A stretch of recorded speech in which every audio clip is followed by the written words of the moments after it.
Nako, heto na po mga karibin natin. Attorney Abayon tumistigo na. Breaking news, finish na. Bulabog na. Kongreso sinampal ng katotohanan. Nako, yan po ang ating alamin mga kabayan sa video ito. Pero bago po natin simulan yan, palike naman po muna ng video ito. Malaking tulong po yan. Maraming salamat po. At eto nga mga kabayan, bago po natin i-play yan mga kabayan, ito pasadahan po muna natin itong mga nagte-trending na balita dito po sa social media. At eto nga, mula po rito sa Batas PH, sabi po ni Sandro Marcos mga kaubayan,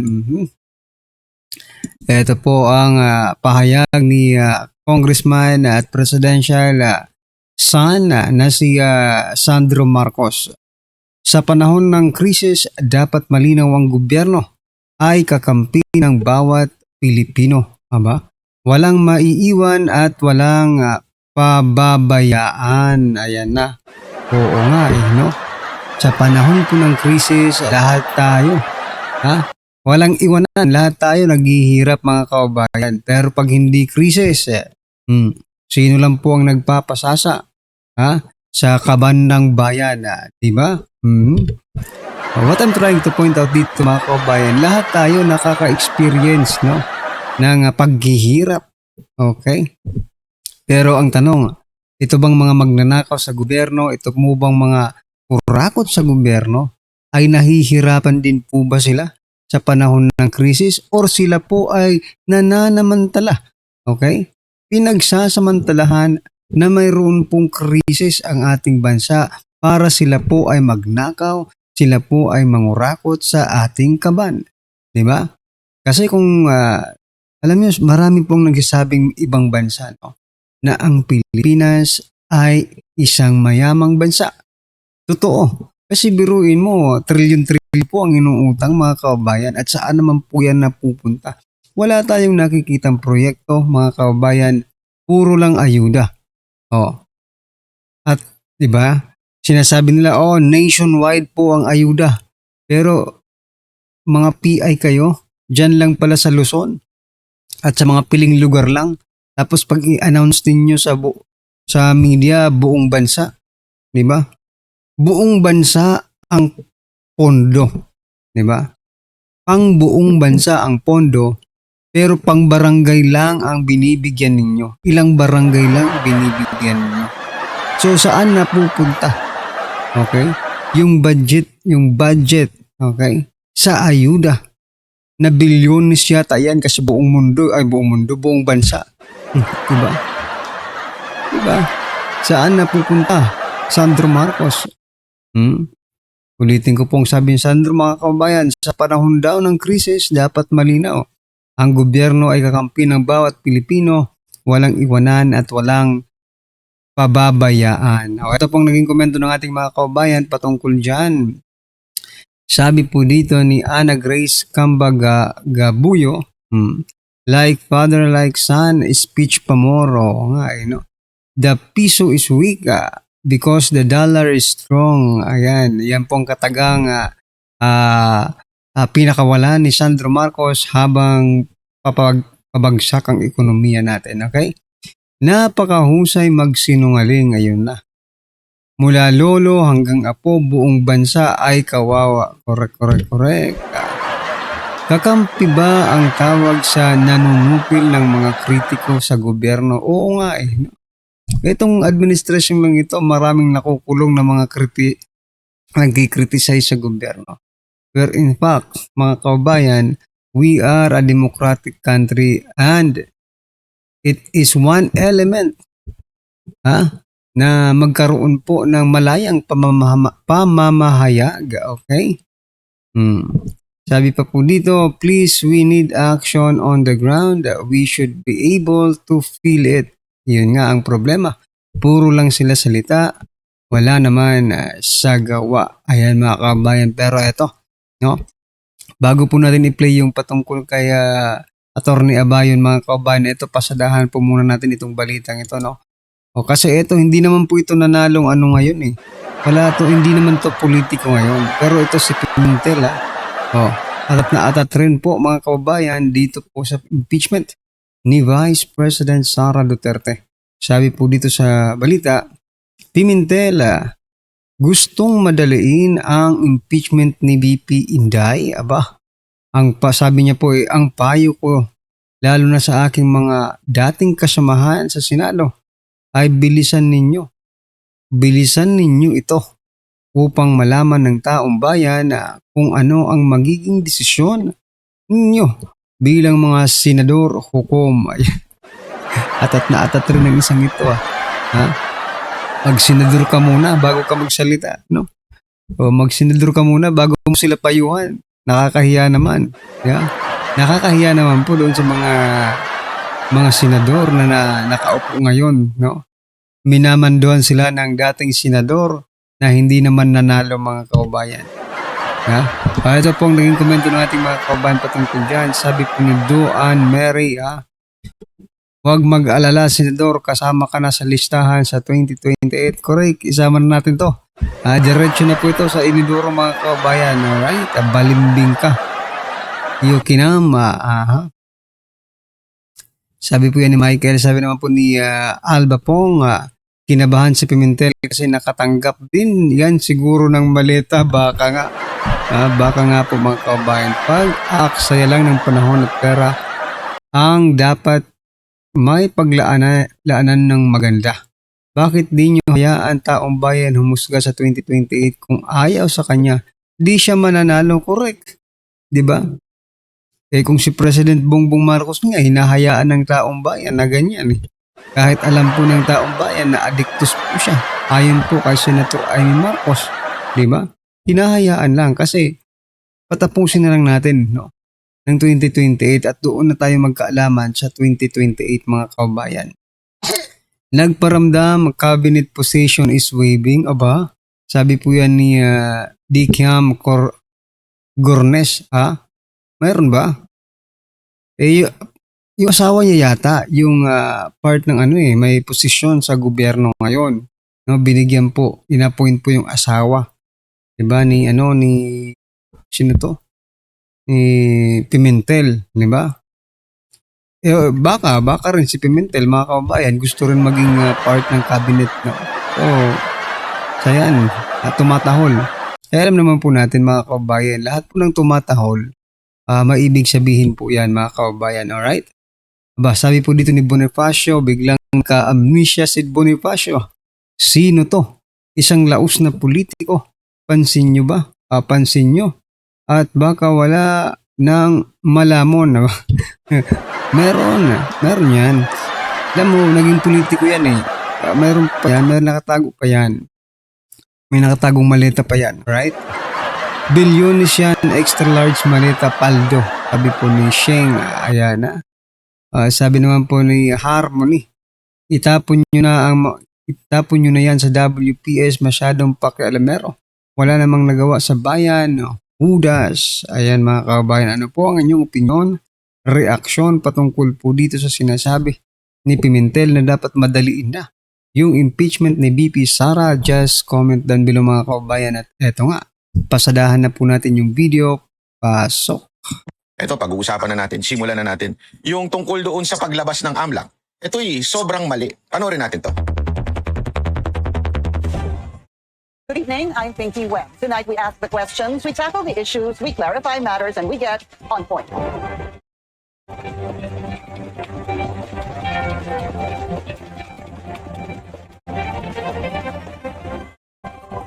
The Bureau of Internal Revenue has ordered a tax audit of Vice President Sara Duterte, her husband, Mans Carpio, and 9 businesses linked to the couple. This comes after the Anti-Money Laundering Council flagged billions of pesos in their bank transactions during the House Justice Committee's hearing on the impeachment complaints against the Vice President. But her husband's camp is pushing back, saying the release of their bank records violates the law. Let's get on point with his spokesperson, Attorney Neil Abayon. Attorney, nice to meet you. Thank you for your time. Good evening po. Proud naman ako dito. Ito yung matinong version ni Atty. Libayan eh. Oo, kasi pareho sila ng style nito eh. Pero ito yung matino. Ito yung professional. Si Atty. Libayan, yung ewan ko, saan pinalaki, yung sa kanto ba yung pinalaki. Tapos naging abogado lang. Tapos nag-vlog, kuya-kuya ako eh. So, sa mga hindi nakakakilala, bago ho kayong talagang spokesperson ni Attorney Manscarpio. Yes, very recent lang po. Last Monday lang. Okay. Finalize yung engagement. What happened? Are you friends? Do you know each other from the past? Why the need for a spokesperson? So, si Attorney Mans, that's the first time I met him. Si VP Sara, I've had some interaction before during my days as a former congressman in the 17th Congress. But from 2019 onwards, wala naman akong interaction with them. And then, maybe they just needed someone who can explain to the public. That's why he engaged my services. Did you have any reservations about being his spokesperson? So, I just checked if I had any conflicts of interest because I'm also a practicing lawyer. And wala naman. And then, I asked him about his plans, legal plans. Then, mukhang nag-aalay naman po kami. So, I accepted the legal adventure, so to speak. Taga Davao ba kayo? Taga Northern Samar. Northern Samar. Waray I and see. Bisaya. Okay. Oh, yan mga kababayan. Shout out po sa mga waray. Waray po pala itong si Attorney Abayon, no? Ayan. Okay, so again, that's Attorney Abayon. For those who, I'm sure you'll start seeing him on television. Parang takanta kasi no?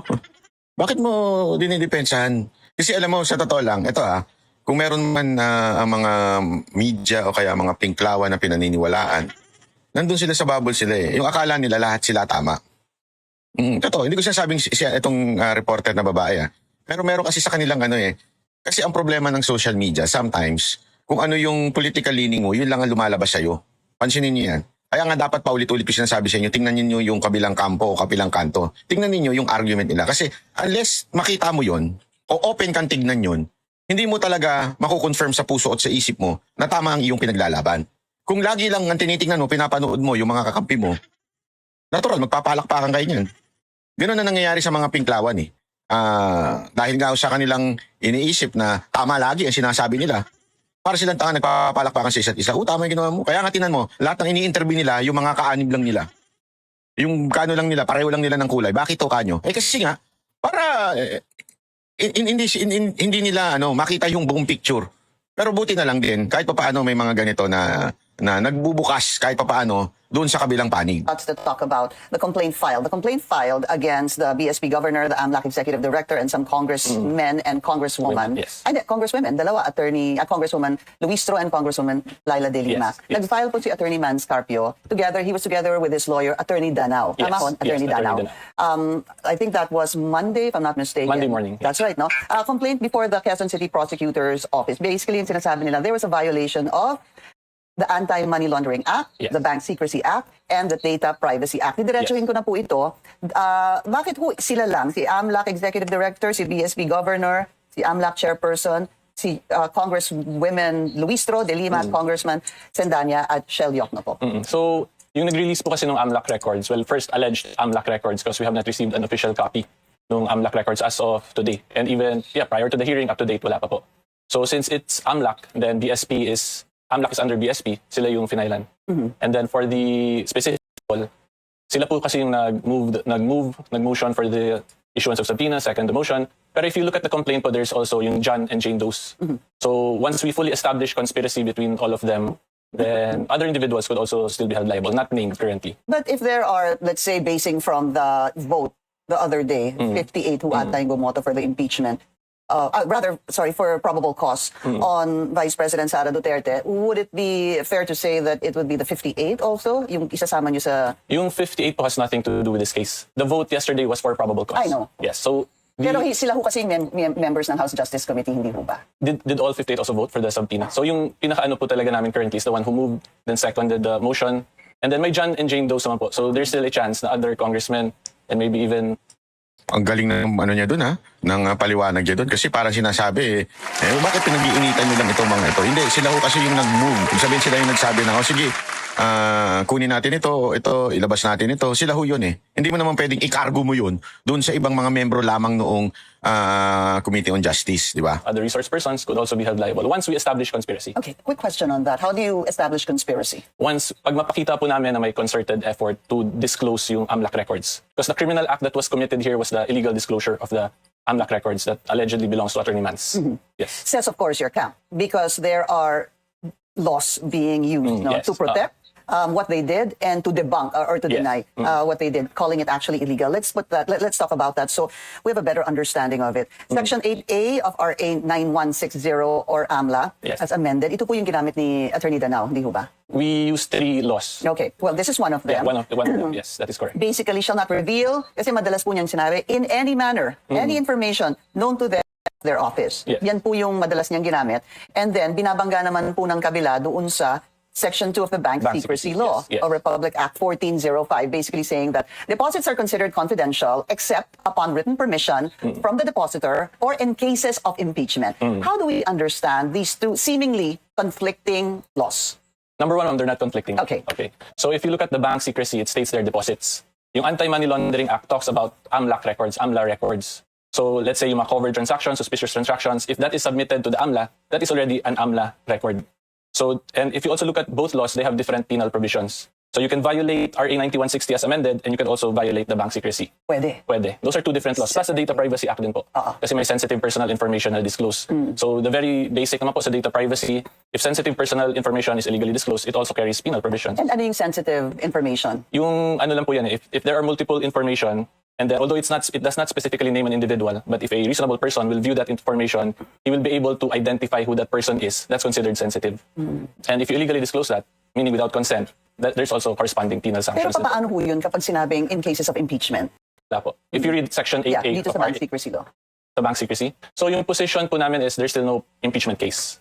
The precedent that we have is the impeachment of Chief Justice Corona. So the bank deposits were disclosed in the impeachment trial court. So currently, the House of Representatives Malinaw yan, no? Malinaw ito para sa atin mga kababayan. Ha? Kasi sinasabi dito, ang linaw-linaw, merong precedence. Ibig sabihin, merong nangyari na before na inilabas lang during the impeachment trial, which is in the impeachment court, which is the Senate. Kaya nga paulit-ulit lang nila sinasabi, is this the impeachment trial or proceedings ay court na ba? Hindi pa. So ito'y paghahanap pa lamang ng probable cause. Pero dito na nilabas yung supposedly hindi dapat ilabas. Kasi remember, impeachment ang nakalagay doon. You only use the word impeachment pagka na-impeach na ang tao. Particular dito si Vice President Sara Duterte. Remember, ginagamit yung impeach na si VP Sara Duterte ay pag pinagbotohan na ng plenaryo at sinabing, oo, kami lahat ang sasabi. Kasi hindi naman sinabi dyan impeachment procedures. Diba? So, yung argument. At dahil nga din po dyan ay may precedent sila, which is yung kay Corona, inilabas during the impeachment trial. Nung panahon na tinatry na po, ibig sabihin, nasa court na impeachment trial court, nandun na ho sa Senate. they are performing their constitutional mandate, which is to initiate an impeachment. And as described by the HOR themselves, it's akin to a preliminary investigation. Parehas daw po sa PI. That's right. So in regular PI, wala pong court power ang investigating prosecutor. Akin, but does not necessarily mean that what happens in the PI, they take in hook, line, and sinker. Because also under the Constitution, it says the House shall promulgate its own rules Yes. during the impeachment because it Yes. says that they have the sole jurisdiction to initiate all impeachment proceedings. Tingnan nga natin kung paano niya sasagutin to. Kasi daw, yan ang paulit-ulit nila sinasabi ng mga congressman eh. Hindi, the House can promulgate their own rules. Yung kanilang sariling rule. Okay, tingnan natin. Under Section 7 of the rule, I'm just going to summarize it. It says that they have the authority to issue subpoenas. Kaya dito po napunta si AMLAC. How do you respond to that? So like what you stated, ma'am, subpoena. Subpoena is different from a court order. So if you read the law, it states their court order or impeachment case. Subpoena pa lang po yun. Subpoena is a different legal process from a court order. A court can issue subpoena, they can also issue court orders. Right. And Galing Di ba? Magkaiba yun. Kaya nga sabi ko sa inyo, alam mo dapat siguro maging requirement na yung pagiging lawyer na bilang congressman. Kasi nawiwirduhan lang ako ha. Ito question ko lang naman. Yeah. Happening now. Pero may question ako. Kung ikaw ay mambabatas, di ba dapat eksperto ka sa batas? Di ba? Dapat ikaw ay may alam sa batas. Kung ikaw ay isa. So, yun nga po mga kaubayan, no? Napapaisip tayo, itong mga mambabatas na ito, parang walang mga alam sa batas, no? Kaya nga minsan napapatanong ako mga kaubayan, no? Bakit itong mga judges natin, no? Itong mga judges, itong mga hukom natin, itong mga attorney natin, no? Bakit hindi na lang sila ang gumawa ng batas? Di ba? Kasi sila naman ang eksperto sa batas eh. Kesa naman po sa yung mga gumagawa ng batas, ay mga, di ba? Hindi naman sila mga attorney, hindi sila mga hukom. They don't know nothing about the law. Yung iba nga dyan, mga kabayan, umumpo lang para magnakaw. Diba? So, nakakahiya po mga karbi natin. So, dapat talaga, no?